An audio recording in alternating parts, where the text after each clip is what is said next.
Halo, selamat sore. Kembali lagi bersama kami, teman-teman semua di podcast Bincang-Bincang Pintar by Dr. Togar Situmorang. Dalam kesempatan kita kali ini, kita akan berbincang bersama teman sekantor saya, Betul Ahmad sekali. Rodiat Salim. Halo rekan-rekan semua. Bagaimana kabar Bro Rodiat? Baik Pak Gede. Jadi sebelumnya kan Mayada ya sering di sini yang dengan berbagai macam asbunnya itu ya telah memberikan materi yang walaupun sedikit tapi bermanfaat lah untuk kita semua. Betul sekali Pak Gede. Dan sekarang walaupun agak belok sedikit Pak Gede ya. Menurut saya sih banyak sih. Oh iya baik. Nah, jadi kita bahas apa nih Pak Rodiat sini? Mungkin kalau terkait hukum kayaknya yang sedang ramai di Bali ini. Nah gimana kalau kita bahas terkait sertifikat hak milik Pak Gede? Oh, pasti seputar tanah lah ya kalau soal di Bali ya. Tanah. Walau bagaimanapun juga kan kita tetap tinggal di atas tanah ya. Nah maka dari itu tanah kami anggapnya sebagai pembahasan yang ringan lah. Ibu Pertiwi. Ibu Pertiwi Ibu kita. Pertiwi. Baik. Jadi sesuai yang kita tahu kan bukti sah kepemilikan tanah itu kan saat ini adalah sertifikat hak milik ya, atau SHM. Sertifikat hak milik, betul sekali. Nah itu mungkin bisa dijelaskan berbagai macam, kan ada beberapa tanda hak gini tuh, benar. sertifikat hak. Nah ya, itu apa-apa saja gitu, mungkin bisa dijelaskan ke teman-teman semua. Nah mungkin terkait untuk sertifikat kepemilikan itu tadi terkait tanah ya. Nah mungkin sesingkat yang saya ketahui gitu ya, mohon maaf kalau saya ada salah. Yeah. Santai bro. Untuk perorangan itu biasanya sertifikat kepemilikan itu berupa SHM atau sertifikat hak milik. Nah sedangkan untuk PT ataupun warga negara asing itu hanya berupa kalau warga negara asing hanya berupa sewa menyewa. Dia bisa menyewa, dan menggunakan tanah itu sesuai sebagaimana hak gunanya. Nah kalau misalkan PT dia hanya memiliki sertifikat hak guna bangunan. Oh, hak guna bangunan. Pak Gede. Berarti kalau ibarat kan sekarang nih banyak nih WNA yang ibaratkan menguasai tanah lah di Bali. Iya, betul. Atau menempati sebidang tanah di Bali untuk dibangun villa lah ataukah bisnis mereka. Benar sekali. Berarti itu harus dalam bentuk sewa ya. Iya, kebanyakannya sebagaimana yang kita biasanya kita lihat, kebanyakan dari para warga negara asing itu mereka melakukan sewa menyewa jangka panjang untuk tanah atau objek-objek tanah di Bali. 100 tahun gitu ya. 100 tahun atau 150 tahun. Ada batas maksimalnya nggak sih itu? Sebenarnya ya itu tuh tergantung dari para penyewanya itu tadi. Oh, para yang menyewakan ya? Benar, para yang menyewakan. Terus terlebih itu ada beberapa aturan dalam undang-undang tertentu mengenai hak sewa itu tadi berapa tahun maksimalnya begitu kiranya. Iya. Oh iya. Berarti juga harus dijelaskan ya di sana ya, untuk sewanya itu untuk digunakan sebagai apa? Iya, betul. Diperuntukkan untuk sebagai apa gitu. Nah, mungkin karena berhubung di sini Bro Gede yang sebagai warga lokal Bali, akamsinya Bali gitu ya. Nah, mungkin kalau misalkan dari Bro Gede nih punya tanah, sebidang tanah, kira-kira minat gak menyewakan tanah Bro Gede itu selama 100 tahun atau berapa tahun gitu kepada warga negara asing atau kepada orang lain gitu, jangka panjang gitu? Nah, kalau ditanya menurut saya pribadi ya, selama saya belum kepepet misalkan kan, terus masih ada usaha, yang buat apa tanah milik saya, milik leluhur saya itu saya sewakan, apalagi 100 tahun. Iya. Misalkan kepepet beli Alphard gitu, Bro Gede. Wah, itu mah bukan kepepet, bro. Wah, emang dasar niatnya flexing. Oh gitu, Bro Gede. Nah, kalau ibaratkan itu kan gini ya, bukan punya kita ya. Saya nganggapnya itu tanah yang apalagi warisan ya. Itu tuh tanah bukan punya kita, cuma kita meneruskan untuk mengelola. Kita juga nggak tahu tanah itu dapatnya dari mana oleh leluhur kita, kayak kan gitu. Oh begitu. Dan menurut saya, kalaupun hanya sebatas gaya hidup mewah untuk menjual aset menyewakan. Oh, menyewakan ya. Yang menyewakan jangka panjang. Untuk menyewakan gitu, apalagi 100 tahun kan itu ibaratkan menjual ya. Belum tentu saya 100 tahun umur saya segitu gitu. Nanti bagaimana anak cucu saya misalkan ketemu kendala-kendala, ya saya nggak ingin lah seperti itu gitu. Cuman nih Bro Gede, kalau kita melihat fenomena di Bali sendiri ya, sepertinya banyak dari para orang tua atau yang lebih tua lah ibaratnya mempunyai beberapa bidang tanah. Nah, terus demi mengamankan aset itu, asetnya disewakan gitu, agar tujuannya nanti aset itu nggak dijual, tapi karena udah disewakan, nanti para keturunannya atau ahli warisnya nanti yang memiliki itu setelah habis masa sewanya.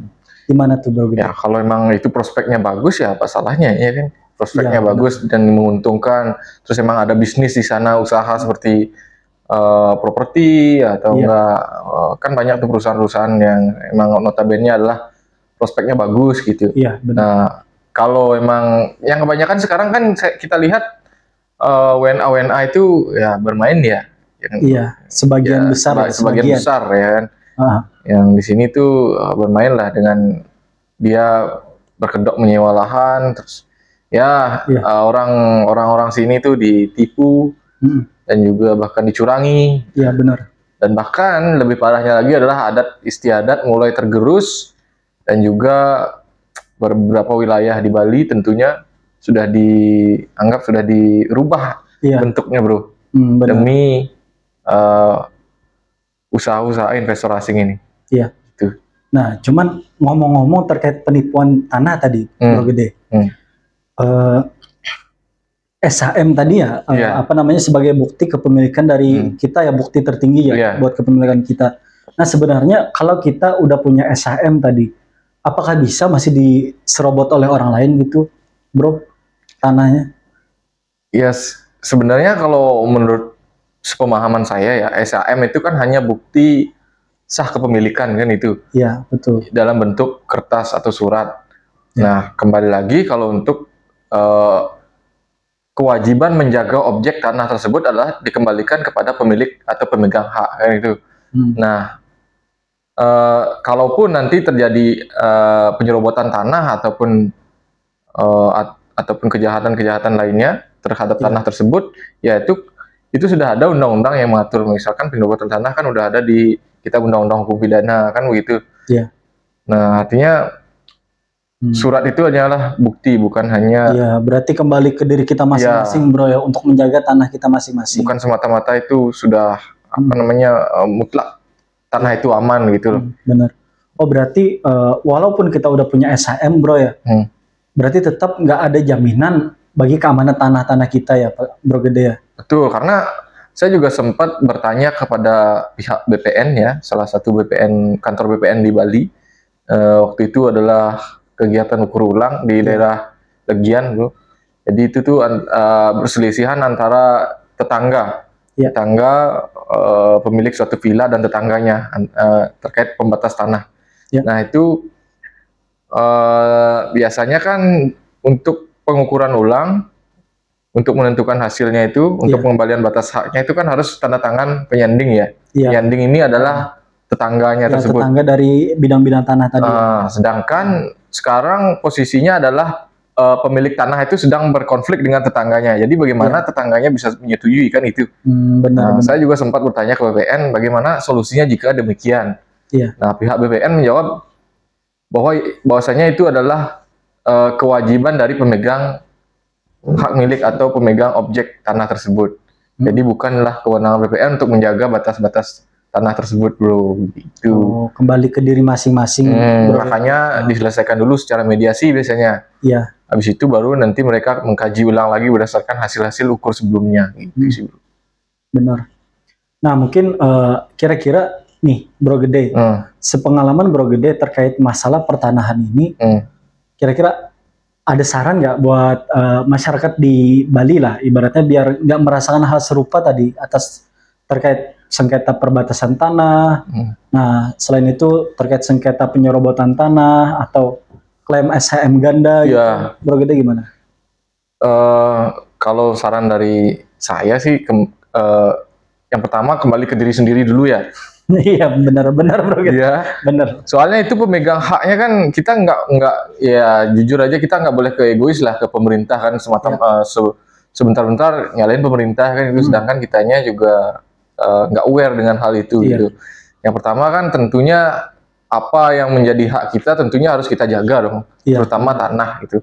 Nah banyak di Bali terutama di daerah-daerah Kintamani, Bro, itu tanahnya masih dalam bentuk pipil kalau di Bali itu sebelum undang-undang pokok agraria berlaku, Bro. Itu girik ya namanya kalau di girik. Ya itu hanya slip-slip pembayaran pajak gitu aja, belum dalam bentuk surat SHM.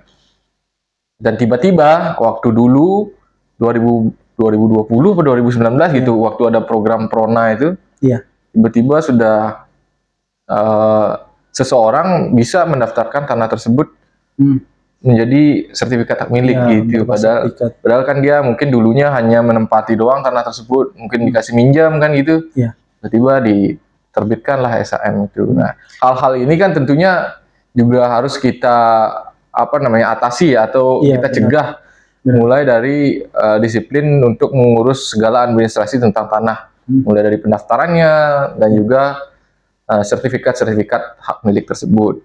Itu sih Bro Rodiat. Nah, benar. Samping itu sekarang saya yang mau bertanya nih pada Bro Rodiat nih. Ya kan Bro Rodiat nih sekarang Rodiat kan asli Kalimantan ya, yang sekarang sudah mau maju nih semenjak ada IKN di sana. Enggak begitu. Ya lanjut Bro Gede. Dia mau membantah tapi ya kurang bahan mungkin ya. Nah, pertanyaannya kalau di Kalimantan itu konflik-konflik tanahnya sama nggak sih kurang lebih sama di Bali gitu? Rodiat kan udah kurang lebih 1 tahun ya di Bali ya. Iya. Nah sebenarnya ya, kalau kita melihat namanya kita hidup masih dalam satu negara, dalam aturan undang-undang yang masih sama. Nah sebenarnya permasalahan terkait pertanahan di antar provinsi di Indonesia kayaknya kurang lebih sama, mirip. Cuman bedanya di satu provinsi misalkan penyerobotan tanahnya itu antara pihak yang buat membangun usaha, nah sedangkan provinsi lain buat pertambangan atau dan lain sebagainya, begitu kayaknya perbedaannya. Ya, sepertinya sekarang Kalimantan mulai agak tanahnya mulai agak rebutan tanah nih. Mulai agak naik ya sekarang ya, karena ibu kota sekarang sudah pindah di sana dan juga pusat bisnis dan juga usaha sudah persiapan lah transisi ke Kalimantan. Makanya kan kita juga sebagai seorang yang ibaratnya kita belajar di dunia hukum lah. Mau nggak mau kita juga harus persiapan untuk belajar terkait kasus-kasus baru nantinya terkait pertanahan. Nah mungkin karena gitu Bro Gede. Nah kembali lagi sekarang pembahasan kita ke surat-surat tanah. Tadi kan sudah dijelaskan ada 2 bentuk tuh, SHM dan SHGB. Tapi waktu kuliah tuh kita sering juga mendengar istilah hak guna pakai, hak guna bangunan, begitu tuh. Nah, itu mungkin dijelaskan sedikit. Disclaimer dulu, Bro Gede ya. Kiranya pertanyaannya jangan yang terlalu berat-berat. Nah, karena kan saya bukan dosen gitu. Nah, Bro Gede, tadi kan sudah dijelaskan, Bro, jenis-jenis sertifikat hak ya, mulai dari hak milik, hak guna bangunan. Nah, kemudian terkait dengan ada lagi satu istilah hak guna pakai itu. Iya. Ya, itu pengetahuan Rodiat bagaimana? Yang saya tahu ya, mohon juga dikoreksi apabila ada keliru gitu ya. Nah mungkin kalau untuk hak pakai itu, hak guna pakai, misalkan dalam suatu lahan dalam milik pemerintah ataupun milik orang lain yang diberikan izin untuk menggunakan atau memakai dari tanah tersebut, misalkan untuk perkebunan, nah atau untuk memanfaatkan tanah-tanah itu tadi. Misalkan, begitu. Jadi hak guna bangunan untuk bangunan gitu. Untuk bangunan ya.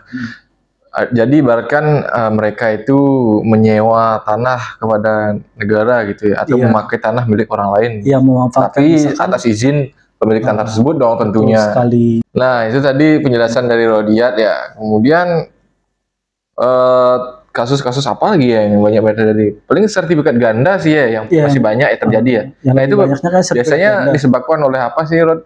Sertifikat ganda itu biasanya seperti terkait administrasinya ada yang cacat ataupun dan lain sebagainya. Misalkan nih Bro ya dapat tanah dari warisan, misalkan dalam hal warisan ini tadi ada yang cacat administrasinya.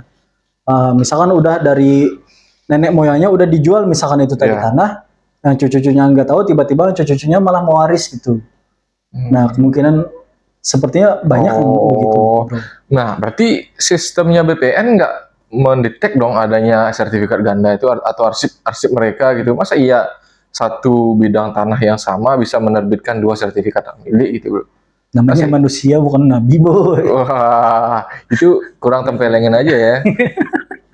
Nah, Nah, terkait BPN tadi ya, terkait masalah administrasinya tadi, mungkin kita kurang berhak menilai mereka apakah mereka yang salah atau bagaimana. Cuman kita dapat melihat namanya dari era digitalisasi terkait sertifikat itu kan baru-baru aja dimulai dari 2010-an gitu. Nah, sedangkan terkait yang sertifikat ganda itu kebanyakan sebelum tahun 2010-an. Nah, mungkin karena dengan alasan tidak masih konvensional ya kayak dulu ya. Ya benar, karena masih konvensional. Jadi petugas-petugas BPN banyak yang nggak sengaja melakukan kesalahan sehingga terregistrasi 2 SHM di dalam 1 bidang tanah gitu kiranya. Ya, tapi lo lihat kan sekarang nih dikenal sebagai seorang paralegal yang lumayan lah, lumayan asbun. Ya, cuma saya ingin bertanya nih Rodney, tadi kan terkait sertifikat ganda nih.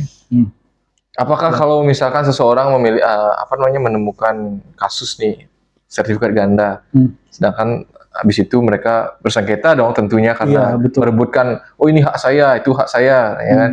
Nah, itu biasanya penyelesaiannya gimana? Apakah sama kayak haki gitu, first to file gitu? Untuk penyelesaian terkait sertifikat ganda tadi tentunya itu kembali lagi ke bukti masing-masing ya. Cuman untuk bukti masing-masing itu tentunya sebelum para pihak menunjukkan bukti masing-masing, biasanya mereka mediasi dulu, ngobrol dulu, apa sih kok bisa double gitu. Misalkan mereka tetap bersikeras ini punya saya, otomatis pengadilannya yang berwenang untuk mengadili siapa yang memang benar-benar pemilik dari tanah tersebut. Tentunya dengan bukti-bukti yang dilampirkan oleh para pihak tadi, begitu. Tapi kalau bisa kita lihat sih di Bali ini masih banyak sih ya bro ya, kalau kita tentang tanah ini ya, terutama di daerah-daerah yang masih ibaratnya jauh dari kota besar lah, ibaratnya kayak Bangli, kalau di Bali kan Kintamani. Nah itu masih hamparannya itu masih luas kan lahan-lahan pertanian. Jadi mungkin sebagai penutup ya podcast Bincang-Bincang Pintar kali ini, dan sedikit menyinggung juga soal tanah tadi, ya bukan sedikit sih, banyak ya Rod ya. Lumayan banyak. Kita memberikan saran kepada masyarakat tentunya tidak henti-hentinya agar lebih aware dengan menjaga hak miliknya ya, mulai dari administrasi, apabila nanti ada peralihan hak, itu juga benar-benar harus diperhatikan secara detail. Iya, betul. Ya, dan kalau memang masyarakat awam dan belum begitu paham, mungkin bisa mencari lawyer ataupun notaris, dan juga kita di sini Law Firm Togar Situmorang tentunya siap membantu ya Rod ya. Betul sekali.